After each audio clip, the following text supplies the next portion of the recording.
اعوذ باللہ السمیع العلیم من الشیطان الرجیم من حمزہ ونفخہ ونفسہ بسم اللہ الرحمن الرحیم ربی یسر ولا تعسر وتمم بالخیر ربی زدنی علما الم تر الی الذین اوتوا نصیبا من الکتاب یدعون الی کتاب اللہ لیحکم بینہم ثم یتولی فریق منہم وهم معرضون ذلك بأنهم قالوا لن تمسنا النار إلا أياما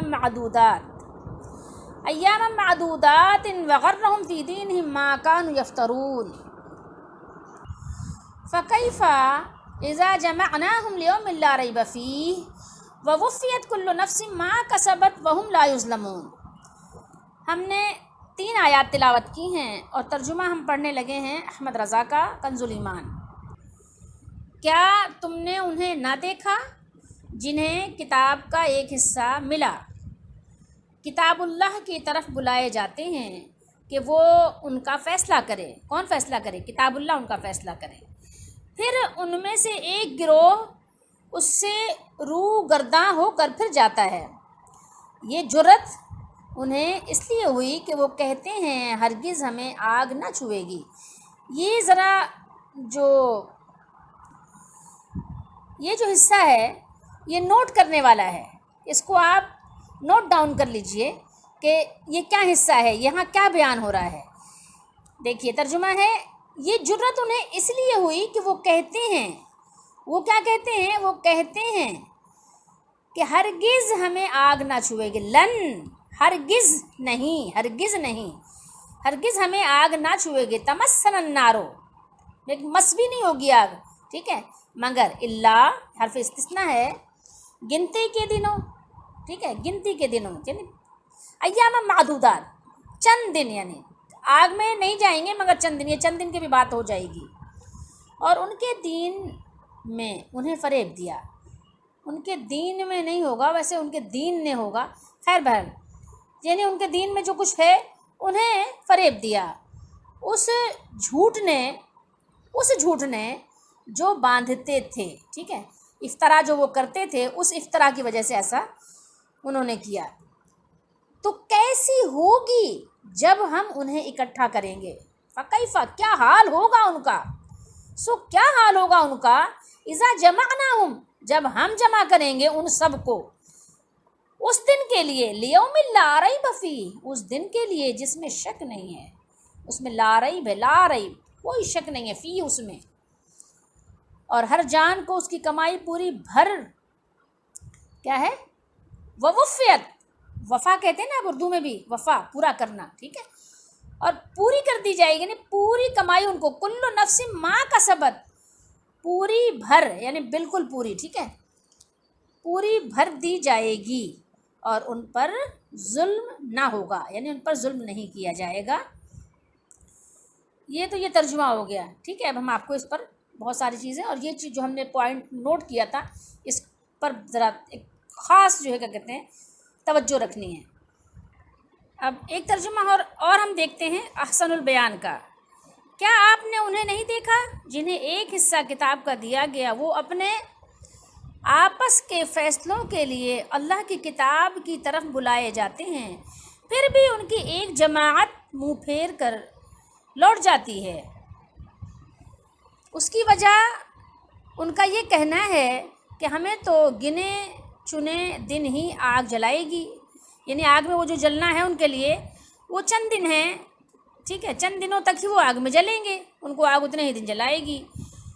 ان کی گھڑائی باتوں نے، یعنی جو باتیں انہوں نے گھڑ لی ہیں، خود ہی وضع کر لی ہیں، باتوں نے انہیں ان کے دین کے بارے میں دھوکے میں ڈال رکھا ہے۔ یہ دھوکہ ان کو، ان کی جو اپنے من گھڑت باتیں ہیں اس کی وجہ سے ان کو یہ دھوکہ و فریب لگا ہے، ٹھیک ہے۔ بس کیا حال ہوگا جب کہ ہم انہیں اس دن جمع کریں گے جس کے آنے میں کوئی شک نہیں ہے، اور ہر شخص اپنا اپنا کیا پورا دیا جائے گا، ٹھیک ہے، جو جس نے کیا ہے، جیسا کرو گے ویسا بھرو گے، اس اصول کے تحت، جیسا کرو گے ویسا بھرو گے، اسی اصول کے تحت ہر شخص اپنا کیا ہوا پورا بدلہ پائے گا۔ اور ان پر ظلم نہیں کیا جائے گا۔ ٹھیک ہے، یہ 3 آیتیں ہیں، یہ ترجمہ ہم نے پڑھا ہے احسن البیان سے۔ اب آئیے ہم حدیث شریف دیکھتے ہیں اور پڑھتے ہیں اور سنتے ہیں۔ اس سے پہلے کہ ہم مزید قرآن مجید کی وضاحت پڑھیں، پہلے آپ قرآن آیات مبارکہ سے پہلے آپ جو ہے احادیث مبارکہ دیکھیے۔ حدیث نمبر ہے 5777 بلکہ 5777، ٹھیک ہے، یہ حدیث نمبر ہے۔ اور اس کو ہم شروع کرتے ہیں یہاں سے، حضرت ابو ہریرہ رضی اللہ تعالیٰ عنہ سے وہ بیان کرتے ہیں۔ بس یہیں سے ہم چلتے ہیں، ترجمہ دیکھ لیتے ہیں تاکہ ہمارا ٹائم بچ جائے گا۔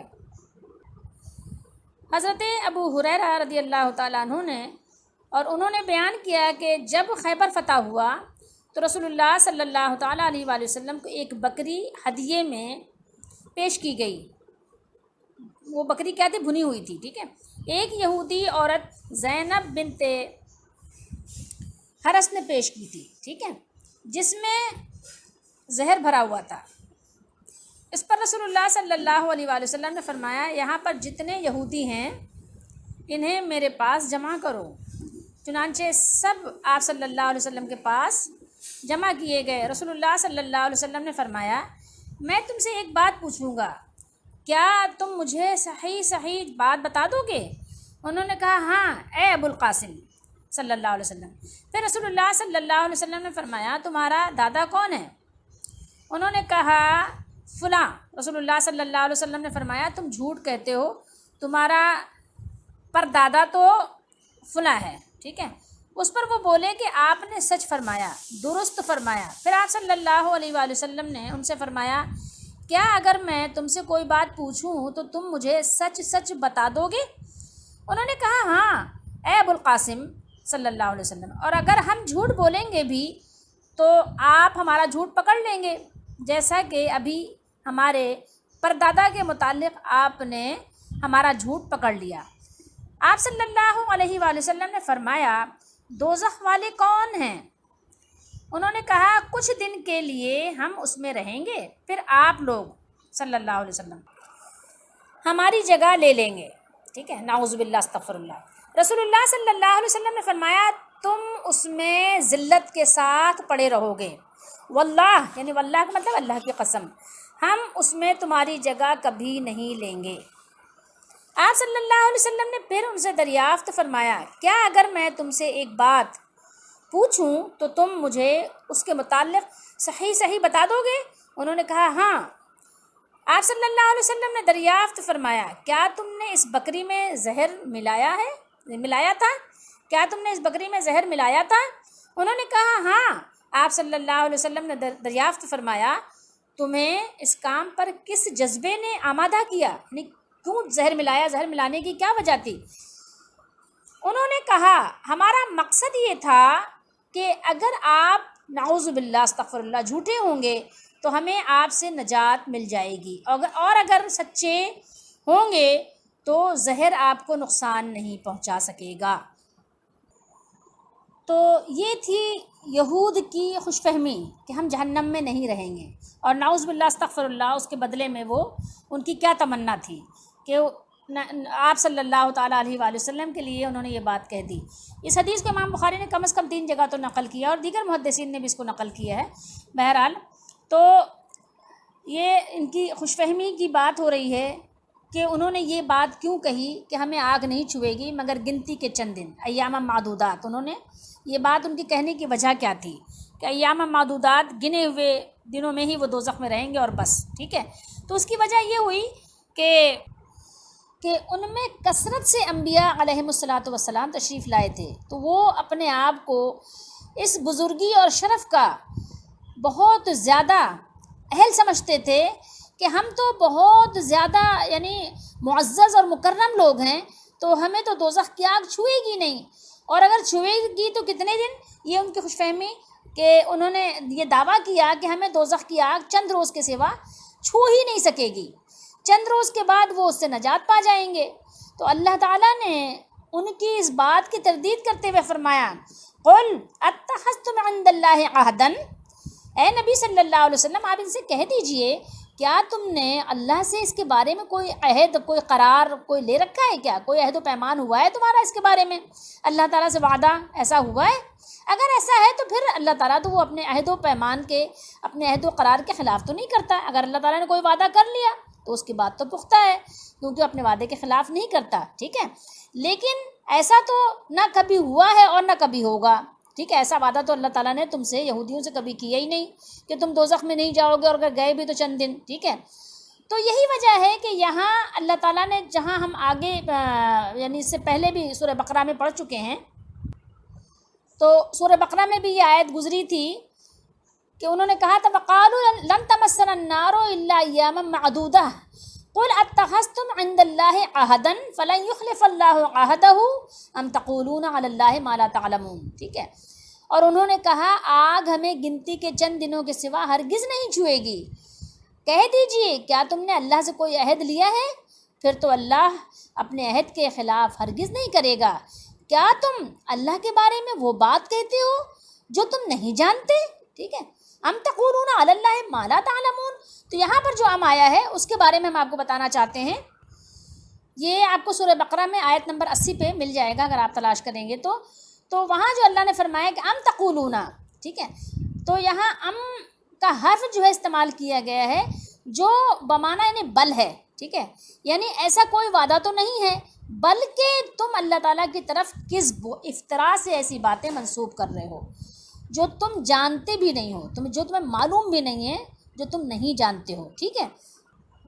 تو یہودیوں کا دعویٰ یہ تھا کہ ان کو صرف 40 راتوں تک، 40 دن تک عذاب چھوئے گی، تب ان کو عذاب ہوگا، ٹھیک ہے، آگ چھوئے گی۔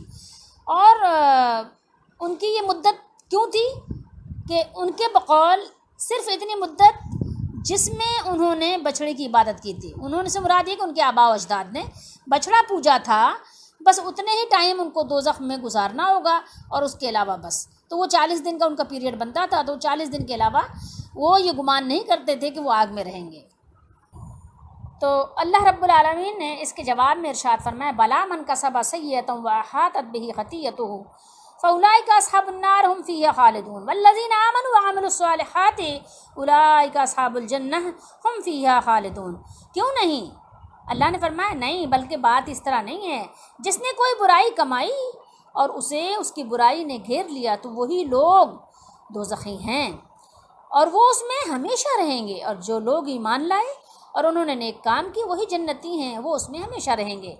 یعنی اللہ تعالیٰ ارشاد اللہ نے فرمایا کہ نہیں، بات اس طرح نہیں ہے جس طرح تم تمنا رکھتے ہو اور خواہش کرتے ہو، بلکہ بات یہ ہے کہ جو برا کام کرے اور اس کے گناہ ہر طرف سے اسے گھیر لیں، اور وہ قیامت کے دن اس طرح آئے کہ اس کے پاس ایک نیکی بھی نہ ہو۔ ایک نیکی سے مراد یعنی صرف اس نے اللہ کو ایک ماننا اور محمد رسول اللہ صلی اللہ علیہ وسلم کو اللہ کا نبی ماننا، اتنا بھی وہ نہ کر سکے، اتنا بھی لے کر وہ اللہ تعالیٰ کی بارگاہ میں حاضر نہ ہو، یعنی اس کے پاس اتنی نیکی بھی نہ ہو، تو بلکہ اس کے تمام اعمال برائیوں ہی پر مشتمل ہوں، تو ایسا شخص جہنم ہی میں رہے گا۔ اور جو لوگ اللہ اس کے رسول پر ایمان لے آئے اور شریعت کے مطابق نیک اعمال کریں تو وہ جنت کے عیش و آرام میں رہیں گے۔ اور اسی طرح اللہ تعالیٰ نے سورہ نساء میں ارشاد فرمایا لیس بامانیکم ولا امانی اہل الکتاب من یعمل سوءا یجزا به ولا یجد له من دون اللہ ولیا ولا نصیرا ومن یعمل من الصالحات من ذکر او انثی وهو مؤمن فاولئک يدخلون الجنۃ ولا یظلمون نقیرا۔ اللہ تعالیٰ نے فرمایا نجات کا دار و مدار نہ تو تمہاری آرزوؤں پر اور نہ اہل کتاب کی آرزوؤں پر، بلکہ جو شخص برے عمل کرے گا اسے اسی طرح کا بدلہ دیا جائے گا، اور وہ اللہ کے سوا نہ کسی کو اپنا حمایتی پائے گا اور نہ مددگار، کوئی اس کا دوست نہیں ہوگا، کوئی اس کی حمایت کرنے والا نہیں ہوگا۔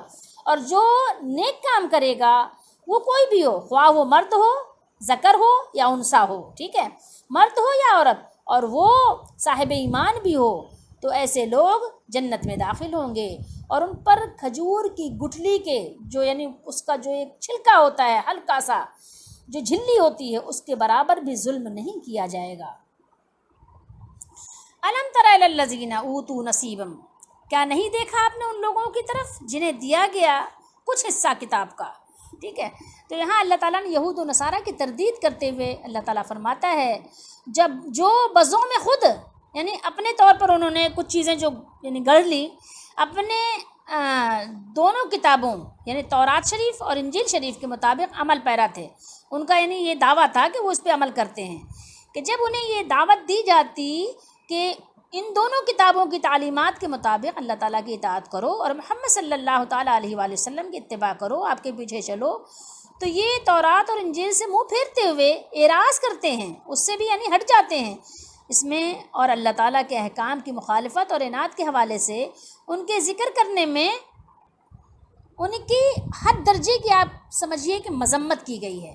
پھر اللہ تعالیٰ نے فرمایا ذالک بانہم قالوا لن تمسنا النار الا ایاما معدودات. یہ اس لیے کہ یہ اس بات کا یعنی قائل ہیں، اس بات کے یہ قائل ہیں کہ دوزخ کی آگ ہمیں چند روز کے سوا چھو ہی نہیں سکے گی. یہ ان کا دعویٰ ہے. ٹھیک ہے، یعنی حق کی مخالفت پر اس بات نے انہیں آمادہ کیا کہ اللہ تعالیٰ پر افطرا پردازی کرتے ہوئے اپنے لیے یہ دعویٰ کیا کرتے تھے کہ دنیا کے 1000 سال کے عوض ایک دن کے حساب سے انہیں کل 7 دن تک جہنم میں عذاب دیا جائے گا. یہ بھی ایک ان کا دعویٰ تھا. ایک دعویٰ وہ تھا 40 دن کا، ایک دعویٰ یہ ہے کہ 7 دن کا. جب انسان بہت زیادہ خوش فہمی اور خود فریبی میں مبتلا ہو جاتا ہے تو پھر وہ اسی طرح کی حرکتیں کرتا ہے. ابھی ہم بات کریں گے اپنی بھی، اپنی قوم کی بھی، کہ ہم کس طرح کی خوش فہمی میں مبتلا ہیں. بہرحال ابھی آپ دیکھیے، پھر اللہ تعالیٰ نے فرمایا وغرہم فی دینہم. وغرہم، غرہ کہتے ہیں نا غرور کو، دھوکے کو. ٹھیک ہے، وغرہم فی دینہم ما کانوا یفترون. یہ آگے آیت ہے ادھر. ٹھیک ہے، کہنے اور فریب میں مبتلا کر رکھا. یہاں غرہ کا ترجمہ فریب کیا ہے. انہیں ان کے دین کے معاملے میں ان باتوں نے جو وہ خود گڑھا کرتے تھے، خود کیا کرتے تھے، تو اللہ نے فرمایا کہ اور جو کچھ یہ دین کے بارے میں بہتان باندھ رہے ہیں اس نے ان کو دھوکے میں ڈال رکھا ہے. یعنی ان کے اس فاسد گمان نے، بیہودہ گمان نے انہیں اپنے اس باطل دین پر ثابت قدم رکھا، جس کے ساتھ انہوں نے اپنے آپ کو دھوکہ دیتے ہوئے یہ کہا کہ ان کے گناہوں کی وجہ سے جہنم کی آگ انہیں صرف چند دن تک چھوئے گی، چند دن تک ان کو جلائے گی. حالانکہ انہوں نے اس افطرا پردازی کو از خود ایجاد کیا ہے، انہوں نے خود تراشا ہے. اللہ تعالیٰ نے اس کی کوئی سند نازل نہیں فرمائی، اللہ نے ایسا کچھ نہیں بیان کیا. ٹھیک ہے، اللہ تعالیٰ نے انہیں سرزنش کرتے ہوئے فرمایا فَكَيْفَ إِذَا جَمَعْنَاهُمْ لِيَوْمٍ لَا رَيْبَ فِيهِ. تو اس وقت کیا حال ہوگا جب ہم ان کو جمع کریں گے، یعنی اس روز جس کے آنے میں کچھ شک بھی نہیں ہے، کچھ بھی شک نہیں ہے. یعنی ان کا کیا حال ہوگا کہ انہوں نے اللہ تعالیٰ پر بہتان باندھا ہے، اس کے رسولوں کی تکذیب کی ہے، انبیاء علیہم السلام، علماء کو انہوں نے شہید کیا ہے جو کہ نیکی کا حکم دیتے اور برائی سے منع کرتے تھے. اللہ تعالیٰ نے ان سے ان سب باتوں کے بارے میں اللہ تعالیٰ باز پرس فرمائے گا، پوچھے گا، ان کا محاسبہ کرے گا اور انہیں سزا دے گا. اسی لیے اللہ تعالیٰ نے فرمایا فَكَيْفَ إِذَا جَمَعْنَاهُمْ لِيَوْمٍ لَا رَيْبَ فِيهِ. تو اس وقت کیا حال ہوگا جب ہم ان کو جمع کریں گے اس روز جس کے آنے میں کچھ بھی شک نہیں، یعنی اس کے وقوع پذیر ہونے میں کچھ شک نہیں. وَوُفِّيَتْ كُلُّ نَفْسٍ مَا كَسَبَتْ وَهُمْ لَا يُظْلَمُونَ. اور ہر نفس اپنے اعمال کا پورا پورا بدلہ پائے گا اور ان پر ظلم نہیں کیا جائے گا. اب ذرا غور کیجئے کہ ان کا جو زوم تھا، کتاب اللہ کو جو وہ نہیں مانتے تھے، اس کو ماننے سے جو وہ گریز کرتے تھے، منہ پھیرتے تھے، اعراض کرتے تھے، تو ان کے اعراض کی وجہ کیا تھا؟ ان کا یہ زوم باطل ہے کہ اول تو وہ جہنم میں جائیں گے ہی نہیں، اور اگر گئے بھی تو صرف چند دن ہی کے لیے جائیں گے جہنم میں. اور انہیں من گھڑت باتوں نے انہیں دھوکے اور فریب میں ڈال رکھا ہے. قیامت والے دن ان کے یہ دعوے اور غلط عقائد کچھ کام نہیں آئیں گے، اور اللہ تعالیٰ انصاف کے ذریعے سے ہر نفس کو اس کے کیے کا پورا پورا بدلہ دے گا. کسی پر ظلم نہیں ہوگا، کسی کا بدلہ نہ کم ہوگا نہ زیادہ ہوگا. ٹھیک ہے، جتنا ہے بس اتنا ہی بدلہ اس کو ملے گا، اس سے زیادہ اور کم اس کو بدلہ نہیں ملے گا. پیچھے ہم پڑھ آئے ہیں کہ وہ اتنے جری اور دلیر ہو گئے تھے، اتنی جرت ان کے اندر ہو گئی تھی کہ وہ انبیاء علیہ الصلوۃ والسلام کو بھی شہید کر دیتے تھے۔ وہ انبیاء علیہ الصلوۃ والسلام کے دفاع کے لیے کوئی کھڑا ہوتا تھا تو وہ اس کو بھی شہید کر دیتے تھے، کوئی حق کے لیے ان کو بلاتا تھا حق کی طرف، اس کو شہید کر دیتے تھے۔ یعنی اتنے زیادہ وہ بے باک ہو چکے تھے۔ تو اللہ تعالیٰ ہم سب کو بچائے۔ تو یہ ان کی خود فریبی تھی۔ خود فریبی کس لیے؟ کہ ان کو حق سے ان کو بالکل سے دور کر دیا تھا ان کی خود فریبی نے، ٹھیک ہے۔ تو وہ بڑے بڑے گناہ بہت بے شرمی کے ساتھ کر لیتے تھے، ان کو کوئی شرم نہیں آتی تھی، حیا نہیں آتی تھی اس بات پر، کیونکہ ان کو اللہ تعالیٰ کی پکڑ اور اس کی سزا کا کوئی ڈر ہی نہیں تھا۔ تو اس لیے ظاہر ان کو شرم اور حیا کی کیا بات تھی؟ ان کے آباء و اجداد نے، ان کے بابا دادا نے انہیں طرح طرح کے خام خیالیوں اور جھوٹی تمناؤں میں ان کو مبتلا کر دیا تھا، وہی ان کو خوش فہمی ان کے دلوں میں ڈال کر، ان کے کانوں میں گھول کر وہ چلے گئے تھے۔ کبھی نعوذ باللہ وہ کہتے کہ وہ اللہ کے بیٹے ہیں، ٹھیک ہے، اور اللہ کے چہیتے ہونے کا دعویٰ کرتے تھے، اور سورۃ مائدہ وغیرہ میں ہے، کبھی کہتے کہ جنت بنی ہی ہمارے لیے ہے، ٹھیک ہے۔ یہ سارے الفاظ ذرا غور بھی کرتے جائیے گا اپنے اوپر بھی رکھ کے کہ آج ہم کیا کہتے ہیں، ٹھیک ہے۔ تو وہ کبھی کہتے کہ جنت ہمارے ہی لیے بنی ہے، جنت میں ہم نہیں جائیں گے تو اور کون جائے گا، جیسے کہ آج لوگ کہتے ہیں۔ اور کبھی کہتے کہ اگر ہمیں تھوڑی بہت سزا ہوئی بھی تو چند دن ہی سے زیادہ ہوگی، اس سے زیادہ نہیں ہوگی۔ ہمارے بزرگوں کا جن کے ہم نام لیوا ہیں اور جن کا ہم دامن پکڑے ہوئے ہیں، ان کا اللہ پر اتنا زور ہے کہ وہ چاہے بھی تو ہمیں سزا نہیں دے سکتا، نعوذ باللہ استغفر اللہ۔ وہ جو اڑ کے بیٹھ جائیں گے جو ہمارے بزرگ ہیں، تو ہم کیسے اللہ تعالیٰ میں سزا دے ہی نہیں سکتا کہ اللہ تعالیٰ کا اتنا اللہ تعالیٰ کی بارگاہ میں ان کا اتنا رعب و دبدبہ ہے کہ وہ تو ہمارے اور دوزخ کے درمیان اڑ کے بیٹھ جائیں گے، ٹھیک ہے، ہمیں دامن پکڑ کے کھینچ کے ہمیں جنت میں ڈال دیں گے لے جا کے، تو اللہ تعالیٰ ہمیں سزا نہیں دے گا۔ اور نصارہ کا معاملہ یہ تھا کہ انہوں نے مسئلہ کفارہ گھڑ کے گناہوں پر سزا کا سارا معاملہ ہی ختم کر دیا۔ مسیح علیہ السلام اپنی امت کے گناہوں کی پاداش میں صلیب جو ان کا ہے نا اس پر چڑھ گئے، جس سے امت کے تمام گناہ معاف ہو گئے۔ اب وہ ان کا جو جی چاہے کریں، چاہے وہ سور کھائیں چاہے وہ شراب پئیں، ان کے سب معاف ہو گئے۔ اب اتنا ہی کافی ہے کہ عیسائی ہو جاؤ، پھر جو مرضی کرتے رہو، مسیح علیہ السلام سب گناہوں کا کفارہ ادا کر چکے ہیں۔ تو ذرا چلیے اب ہم اپنا بھی جائزہ لیتے ہیں، ٹھیک ہے، ہمارا کیا حال ہے۔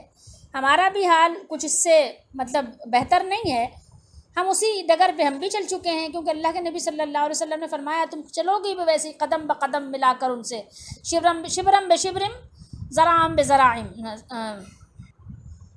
ہاتھ اور قدم قدم تم ان کی پیروی کرو گے، یہود و نصارہ کی۔ تو آج ہمارا حال دیکھیے کہ کیا ہو گیا ہم مسلمانوں کا حال، کہ کوئی آواز لگا رہا ہے شیخ عبد القادر جیلانی رحمۃ اللہ علیہ کو کہ وہ ہمیں زبردستی بچا لیں گے، ٹھیک ہے، اور کسی نے امام حسین رضی اللہ تعالیٰ عنہ کو سمجھ لیا کہ بس وہ بخشوا لیں گے، بلکہ شاید کسی کو یقین نہ آئے، میں نے ایک رسالہ پڑھا تھا کہ شیخ عبد القادر جیلانی رحمۃ اللہ علیہ کے بارے میں لکھا ہے کسی نے کہ آپ جو ہے کسی کے گھر کا کوئی بچہ یا کوئی شوہر کسی کا مر گیا تھا، تو اس نے کہا کہ نہیں مجھے تو چاہیے، تو شیخ عبد القادر جیلانی رحمۃ اللہ علیہ کے پاس رو رہی تھی، پھر انہوں نے تھوڑی دیر کے بعد کیا کیا کہ وہ پتہ چلا زندہ کر دیا، ٹھیک ہے۔ تو زندہ کیا کس طرح سے؟ تو اس رسالے میں لکھا تھا کہ بہت سارے لوگ زندہ ہو گئے۔ بھائی کیسے زندہ ہو گئے؟ نعوذ باللہ استغفر اللہ، ذرا آپ سوچ دیکھیے لکھنے والوں کی۔ میں نے پھر اس رسالے کو، مجھ سے غلطی ہوئی بہرحال کہ میں نے اس کو جو ہے کہیں پہ ردی وغیرہ میں اس کو ڈال دیا تھا، لیکن مجھے رکھنا چاہیے تاکہ دکھانے کے لیے آسانی ہوتی ہے، کیسی کیسی باتیں لوگوں نے لکھ دی ہیں۔ تو کہنے لگے کہ شیخ عبد القادر جیلانی رحمۃ اللہ علیہ نے کیا کیا کہ وہ جو موت کے فرشتے ہوتے ہیں نا، ملک الموت علیہ السلام، وہ وہ روحوں کی ٹوکری لے کر جا رہے تھے، جس ٹوکری میں وہ سب کی روحیں رکھتے تھے، تو دن بھر کے جن لوگوں کی روحیں قبض کی تھی ایک ٹوکری میں رکھ کے وہ لے کے جا رہے تھے، کتاب ہوگی کہیں لیکن مجھے نام یاد نہیں ہے، تو لے کے جا رہے تھے۔ تو وہ شیخ عبد القادر جیلانی رحمۃ اللہ علیہ نے کہا کہ بھائی مجھے تو اس کی روح چاہیے، جس کی عورت رو رہی تھی، اب اس کا بچہ تھا یا شوہر تھا جو بھی جس کے لیے وہ رو رہی تھی، تو مجھے اس کی روح چاہیے۔ تو ملک الموت علیہ السلام نے کہا نہیں میں آپ کو نہیں دے سکتا، میں تو اللہ کے حکم سے اس کی روح قبض کی ہے، تو آپ اس سے مانگتے رہے، وہ نہیں دیا تو آپ نے ٹوکری پکڑ کے کھینچ لی۔ جب ٹوکری پکڑ کے آپ نے کھینچی تو ظاہر ٹوکری جو ہے وہ جھٹکے سے گر گئی، جو بھی ہوا تو ساری روحیں جتنی اس دن کی تھیں سبھی نکل کے اپنے اپنے جسموں میں چلی گئیں، تو سارے ہی لوگ زندہ ہو گئے، ٹھیک ہے۔ تو نعوذ باللہ استغفر اللہ، جب انہوں نے شکایت کی اللہ تعالیٰ سے، ملک الموت علیہ السلام نے، تو اللہ تعالیٰ نے نعوذ باللہ استغفر اللہ ان سے فرمایا کہ آپ نے کیوں نہیں دی، جب ہمارے بندے شیخ عبد القادر جیلانی رحمۃ اللہ علیہ نے آپ سے روحوں کی ٹوکری مانگی تھی تو آپ نے ان کی حکم کی فرمانبرداری کیوں نہیں کی؟ تو بہرحال یعنی سارے لوگ زندہ ہو گئے جتنے لوگ انتقال کیے تھے اس دن۔ اب آپ تصور کیجئے نعوذ باللہ استغفر اللہ کہ کیسے دین پر یہ بہتان ترازی ہے۔ اللہ ہم سب کو معاف کرے، ایسی باتیں زبان پر لانے سے بھی روح کانپتی ہے کہ کیسی کیسی باتیں لوگوں نے گھڑی ہوئی ہیں، کیسے جھوٹے عقیدے ہیں۔ اگر شیخ عبد القادر جیلانی رحمۃ اللہ علیہ ایسا کر سکتے تھے یا کیا ہے تو کیا آج اب کوئی بھی نہیں ہے؟ دین تو قیامت تک کے لیے حق ہے نا، تو ان کے پیروکاروں میں آج بھی کوئی ہونا چاہیے، اگر ہے کوئی تو ذرا کر کے دکھا تو دے، کسی مردے کو زندہ کر کے دکھا دے کہ آج عورتیں نہیں روتی کیا؟ جو بیوہ ہوتی ہیں وہ بھی روتی ہیں، جن کے بچے مرتے ہیں وہ بھی روتی ہیں، مطلب جس کا بھی انتقال ہوتا ہے ان کے رونے والے تو ہوتے ہیں۔ تو آج کوئی ایسا فریادی نہیں ہے جو فریاد سنے اور کسی کو واپس لے آئے؟ نہیں، سب جھوٹ کہانیاں ہیں، ایسا نہیں ہو سکتا، اور ایسا ہے ہی نہیں۔ قرآن و حدیث پہ پیش کیجئے، قرآن و حدیث کے مطابق اگر یہ بات صحیح ہو تو ہو سکتی ہے، لیکن ہے نہیں، ہرگز نہیں ہے۔ ہم ایسے باطل عقیدے سے ہم اللہ کی پناہ مانگتے ہیں، توبہ کرتے ہیں اور اللہ کی طرف واپس لوٹتے ہیں۔ ہمیں چاہیے کہ ہم اپنا عقیدہ درست کریں، اور یہ من گھڑت عقیدے جو ہیں ان سے ہم توبہ کریں۔ یہ من گھڑت عقیدے ہمارے کچھ کام نہیں آ سکیں گے، اور نہ ہی اپنے بزرگوں کی جھوٹی محبت اور دامنگیری اللہ کے عذاب سے کسی کو بچا سکے گی، ٹھیک ہے۔ کوئی بھی کتنا بڑا ولی بھی ہو اللہ تعالیٰ کی مرضی کے بغیر سفارش بھی نہیں کر سکے گا۔ بادشاہی اللہ کی ہے، ٹھیک ہے، ساری شہنشاہی اللہ کی ہے، اللہ جسے چاہے، اللہ تعالیٰ کے سارے معاملات ہیں۔ تو آج بھی اگر آپ غور کریں گے تو آپ کو اندازہ ہوگا کہ ساری یہ خرافات اسی وجہ سے ہو رہی ہے کہ لوگوں نے غلط غلط عقیدے بنا لیے ہیں۔ کسی کو یہ گمان ہے کہ ان کا جس کو انہوں نے بزرگ کہا ہے وہ ان کو بخشوا لے گا، ان کا بیڑا پار کرے گا۔ کسی کا کوئی قبر والا ہے، کسی کا کوئی قبر والا ہے، کسی کا کوئی مزار ہے، کسی کا کوئی مزار ہے، کسی کا کوئی مزار ہے، اور وہ سب اس سے امید اور آس لگائے بیٹھے ہیں، دنیا کے معاملات میں بھی اور آخرت کے معاملات میں بھی۔ وہ نعوذ باللہ استغفر اللہ سمجھتے ہیں کہ سب جو ہے ان کے اختیارات سے یہ دنیا کا کارخانہ چل رہا ہے، وہ جسے چاہیں گے جو چاہیں گے عطا کر دیں گے۔ یہی وجہ ہے کہ آج جو لوگ ہیں وہ اللہ تعالیٰ کی طرف سے، اس کے جو دین کی طرف سے بالکل سے رخ پھیر کر اور انہی سب چکروں میں خرافات میں لگے ہوئے ہیں۔ اب آپ دیکھیے کہ عرس کے نام پر ہر مہینے کہیں نہ کہیں کسی نہ کسی کا عرس ہو رہا ہوتا ہے، قبروں کو غسل دیا جا رہا ہوتا ہے، قبروں کو چادریں پہنائی جا رہی ہوتی ہیں، اس کے علاوہ کیا ہوتا ہے، میلے ٹھیلے لگتے ہیں، اور پتہ نہیں کیا کیا خرافاتیں ہوتی ہیں۔ اللہ کی پناہ، کانوں کو ہاتھ لگائیں، اور اگر ان کو کوئی سمجھائے تو کیا کہتے ہیں وہ کہتے ہیں یہ گستاخ ہے۔ جیسے کہ یہودی کیا کہتے تھے نبی کریم صلی اللہ علیہ وسلم کو کہ نعوذ باللہ استغفر اللہ، کہ ہم تو جہنم میں چند دن کے لیے جائیں گے، اس کے بعد تو آپ آ جائیں گے ہماری جگہ، نعوذ باللہ استغفر اللہ، ٹھیک ہے۔ ان کا بھی یہ زوم تھا، ان کا بھی یہ دعویٰ تھا، اور آج بھی لوگوں کا یہ دعویٰ ہے۔ اگر کوئی توحید کی بات کرے، رسالت کی بات کرے کہ بھائی اللہ کے نبی صلی اللہ علیہ وسلم کے فرمان کو مانو اور یہ جھوٹے فریب سے باہر آ جاؤ، تو وہ کہتے ہیں کہ بھائی یہ تو گستاخ ہیں، ٹھیک ہے، یہ تو ولیوں کو مانتے ہی نہیں ہیں۔ ولیوں کو ماننے کا مطلب کیا یہ ہے؟ ولیوں کو اس طرح مانا جاتا ہے؟ کیا صحابہ کرام رضی اللہ تعالیٰ عنہم ولیوں کو نہیں مانتے تھے؟ صحابہ کرام سے بڑھ کر بھی کوئی ولی آ گیا؟ صحابہ کرام کے کسی بھی مزار کا ذرا بتائیے، کسی صحابی کے مزار کا کبھی غسل ہوا ہو تو؟ اگر ہوا ہے تو بتائیے، لا کے دکھائیے کہ اس صحابی کے مزار کا غسل ہوا تھا، اس صحابی کے مزار کا اس طرح باقاعدہ جس طرح آپ لوگ کر رہے ہیں اس طرح عرس ہوا تھا، اس طرح ان پر پھولوں کی چادر ڈالی گئی تھی، اس طرح ان پر جو ہے خاصی کی چادر ڈالی گئی تھی، اس طرح ان پر مخمل کی چادر ڈالی گئی تھی، اس طرح لوگ وہاں قبے بنا کر بیٹھے تھے۔ ایک مثال دے دیجئے، صرف ایک مثال دے دیجئے، وہ مثال مت لائیے گا کہ ایک گھر کی بنیاد کھودی جا رہی تھی تو بنیاد کھودتے کھودتے کھودتے ایک پتھر نکل آیا، اس پتھر پہ لکھا تھا، ایک پتھر نکلنے کی ضرورت نہیں ہے، آپ بہت سارے پتھر بتائیے، جنت البقیع میں کتنے پتھر لگے تھے، کتنے لوگوں کے نام کندہ تھے۔ یہ آپ کو دلیل دینی پڑے گی، دلیل، برہان سے بات بنتی ہے۔ دلیل کے ساتھ جیو، دلیل کے ساتھ مرو، خود فریبی میں نہ رہو۔ خیال کرو، قرآن و سنت سے باہر نکلوگے بھٹک جاؤ گے، گمراہ ہو جاؤ گے، کہیں پر آ نہیں پاؤ گے۔ قرآن و سنت کے مطابق اپنی زندگی بناؤ۔ کسی صحابی کو، صحابہ جو ہیں ہمارے لیے کیا ہے؟ پیمانہ ہے، کسوٹی ہے ہمارے لیے۔ صحابہ کرام کے ذریعے سے اپنے عمل کا میجرمنٹ کرو تو پتہ چلے گا کہ آپ کتنے پانی میں ہو۔ تو یہی چیز نے ان کو دھوکے میں ڈالا، اور اسی چیز نے ہمیں بھی دھوکے میں ڈالا ہوا ہے۔ ہم انہی کے نقش قدم پر چل پڑے ہیں جو یہود النصارہ کرتے تھے۔ اور کتاب اللہ کے مطابق ہم بھی فیصلہ نہیں کرتے، ہم بھی اپنی جو ہے خواہشوں کے مطابق فیصلہ کرتے ہیں۔ بلائے جاتے ہیں یدعون الی کتاب اللہ، تو کیا کرتے ہیں وہ کہ اس کے مطابق تصفیہ کرو، اس کو حکم مانو، اس کے مطابق تمہارا فیصلہ ہو، تو کیا کرتے ہیں؟ منہ پھیر لیتے ہیں۔ تو آج ہمارا کیا حال ہے؟ کتاب اللہ میں ان کو کوئی بات بتائی جائے نہیں مانتے۔ ہمارے بزرگ نے کیا نہیں سمجھا کیا؟ ہمارے بزرگ کیا غلط تھے کیا؟ ہمارے بابا دادا کیا غلط تھے کیا؟ کتاب اللہ کی طرح جب بھی بلایا جاتا ہے منہ پھیر لیتے ہیں، منہ پھیر کر چل پڑتے ہیں، اعراض کرتے ہیں، اور کتاب اللہ کو بالکل بھی نہ جانتے ہیں، نہ جاننے کی کوشش کرتے ہیں۔ کتاب اللہ ان کا تصفیہ کر دے، ٹھیک ہے، ان کا فیصلہ کر دے باہمی جھگڑوں کا، کہ بھائی یہ جھگڑا کیوں ہے آپ کا؟ کیوں مانگ رہے ہو قبروں سے؟ کیوں پوجا کر رہے ہو قبروں کی؟ کیوں عرس منا رہے ہو؟ کیا اللہ تعالیٰ کا جو دینے کا معاملہ ہے وہ تھوڑا ہے کیا؟ بتائیے۔ تو پھر کیا ہے؟ منہ پھیر لیتے ہیں، پیٹ پھیر کر کیا کرتے ہیں؟ بھاگ جاتے ہیں، اور حالانکہ روح گردانی کرنے والے ہوتے ہیں، لیکن اپنے آپ کو کیا سمجھتے ہیں؟ بہت اچھے ہیں، موردون ہوتے ہیں، اعراض کرنے والے ہوتے ہیں۔ یہ بے باکی ان کی کیوں ہے؟ یہ ضیاء القرآن کا ترجمہ ہے، ٹھیک ہے، یہ ان کی بے باکی کیوں ہے؟ وجہ یہ تھی کہ وہ کہتے تھے کہ بالکل نہ چھوئے گی ہمیں دوزخ کی آگ مگر چند دن، یہ اس وجہ سے انہوں نے بے باکی کی۔ آج بھی امت محمدیہ صلی اللہ علیہ وسلم کہتی ہے ہم جنت میں جائیں گے، ہم جہنم میں نہیں جائیں گے۔ کیوں؟ اس لیے کہ ہم عاشق رسول ہیں۔ بس جیسے یہ جنت جب قبر میں گئے، جب وہ جنت کی کھڑکی کھل جائے گی، ٹھیک ہے، اسی بے باکی کی وجہ سے لوگوں کو بے باک بنا دیا، لوگوں کو بے پرواہ بنا دیا، نماز کی طرف بھی نہیں آتے، ان کو یہ بھی نہیں پتہ کہ نماز نہ پڑھنے والا مسلمان نہیں ہے۔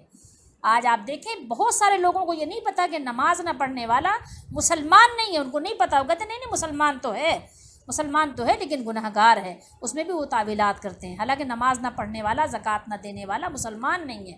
زکوٰۃ نہ دینے والے سے حضرت ابوبکر صدیق رضی اللہ تعالیٰ عنہ نے جہاد اور قتال کیا تھا، ان سب کو مارا تھا، تصور کیجئے۔ لیکن آج ہمارے یہاں نماز اور زکوٰۃ اس کی ادائیگی نہ کرنے والے بھی اپنے آپ کو مسلمان کہتے ہیں، بلکہ بہت سارے ایسے پیر فقیر بیٹھے ہوئے ہیں پیر بن کے، اور نماز نہیں پڑھتے، زکوٰۃ نہیں دیتے، لوگوں کا مال ناحق کھاتے ہیں۔ یہ ساری چیزیں یہ فریب کی وجہ تھی، کیونکہ دھوکے میں ڈالا ان کو ان کے دین نے، جس دین کی وہ پیروی کر رہے ہیں نا، جس کو انہوں نے دین بنایا ہوا ہے، وہ ان کا دھوکہ ہے، وہ ان کا دین نہیں ہے۔ وغرہم فی دینہم، ٹھیک ہے، اور یہ کس وجہ سے؟ ما کانوا یفترون، کیونکہ وہ طرح طرح کی افطرا پردازی پہ لگے ہوئے ہیں، طرح طرح کے دھوکے اور فریب میں لگے ہوئے، طرح طرح کی باتیں کر رہے ہیں، ٹھیک ہے۔ کبھی کہیں گے اولیاء کی محبت، اولیاء کی محبت اور یہ آپ کے خرافات سے کیا تعلق ہے؟ اولیاء کی محبت اور ہے، خرافات اور ہے، ٹھیک ہے۔ صحابہ کرام رضی اللہ تعالیٰ عنہم سے بڑھ کر کون اولیاء ہے؟ کیا صحابہ کرام رضی اللہ تعالیٰ عنہم نے اس طرح عمل کیا تھا کیا؟ جب انہوں نے نہیں کیا تو آپ کو کس نے یہ سرٹیفکیٹ دیا ہے؟ آپ نے یہ سند، آپ کو یہ سند کہاں سے ملی؟ کہاں سے حاصل کیا آپ نے یہ سند جو آپ یہ کر رہے ہیں؟ تو سو بتاؤ کیا حال ہوگا کہ جب تم جمع کیے جاؤ گے، جب ہم اور آپ جمع کیے جائیں گے میدان محشر میں، ٹھیک ہے، جس کے آنے میں کوئی شک بھی نہیں ہے، اگر شک کرو گے تو پھر بھی مسلمان نہیں رہو گے، جس کے آنے میں کوئی شک نہیں ہے، اس کتاب کا مالک، ٹھیک ہے، جس نے کتاب کو نازل کیا، جو کلام الہی ہے اس کا، ٹھیک ہے، تو جس نے اس کتاب کو نازل کیا، تو بتائیے کہ وہ فرما رہا ہے کہ اس دن کے آنے میں کوئی شک نہیں ہے، کوئی شک نہیں ہے، اس کا کلام ہے، کلام اللہ ہے۔ اللہ تعالیٰ اعلان فرما رہا ہے کہ دیکھیے یہ اللہ کا کلام ہے، ٹھیک ہے، یہ بھی مخلوق نہیں ہے، یاد رہے کہ کتاب اللہ ہے، مخلوق نہیں ہے۔ تو یہ جو ہے کیا کہتے ہیں، اللہ تعالیٰ کا یہ کلام یہ اعلان کر رہا ہے، اس کے آنے میں کوئی شک نہیں۔ بتاؤ اس دن کیا تمہارے پاس ہوگا، کیا جواب دو گے؟ اس دن تمہارا جو عمل ہے، تمہارا جو کام ہے، اس کا تمہیں پورا پورا بدلہ دیا جائے گا، ٹھیک ہے، کچھ بھی نہ کمی نہ کوئی زیادتی، پورا ہر شخص کو جو اس نے کمایا، اور ان پر بالکل بھی ظلم نہیں کیا جائے گا۔ اس دن کے لیے میں نے اور آپ نے کیا تیاری کی ہے؟ یہی صرف دھوکہ ہے ہمارے پاس کہ ہمارے بزرگ ہمیں بخشوا لیں گے۔ کیسے بخشوا لیں گے؟ کس نے کہا ہے؟ قرآن نے تو ایسی کوئی سند نازل نہیں کی، قرآن نے تو ایسا کچھ نہیں بیان کیا۔ اور جن پر قرآن نازل ہوا انہوں نے بھی ایسا کچھ بیان نہیں کیا، اور جنہوں نے قرآن کو سب سے زیادہ سمجھا صحابہ رضی اللہ تعالیٰ عنہم نے بھی ایسا کچھ نہیں بیان کیا۔ صحابہ رضی اللہ تعالیٰ عنہم تو قرآن پڑھ پڑھ کر روتے تھے، ڈرتے تھے، گر جاتے تھے، اونٹ پر سوار ہوتے تھے اونٹ سے گر جاتے تھے۔ تصور کیجئے، وہ تو اتنا قرآن پڑھ کر ڈرتے تھے، اور میں اور آپ اتنے نڈر ہو گئے ہیں۔ تو وہ ایسا نہیں لگتا یہود و نصارہ کی روش پہ چل پڑے ہیں کہ ہمیں آگ نہیں چھوئے گی؟ کیسے نہیں چھوئے گی آگ؟ کیا آپ کے پاس اس کی گارنٹی ہے؟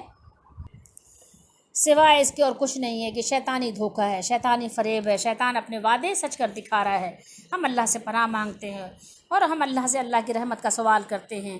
اللہم انی اسألک برحمتک التی وسعت کل شیء ان تغفر لی۔ اے اللہ، میں آپ سے آپ کی رحمت کے ساتھ سوال کرتی ہوں جو ہر چیز پر وسیع ہے، بڑی وسعت والی ہے اللہ کی رحمت، کہ اے اللہ تو مجھے بخش دے، تو مجھے معاف کر دے، تو مجھے اپنی رحمت میں ڈھانپ لے، اور ہر طرح کے مجھے مالک اور تمام مسلمانوں کو فتنے سے بچا۔ اللہ تو ہم سب کی حفاظت فرما، ہم سب کو جہنم سے بچا، جنت والوں میں کر دے، اور ہمیں صحابہ کرام رضی اللہ تعالیٰ عنہم کے مطابق عمل کرنے کی توفیق دے، آمین۔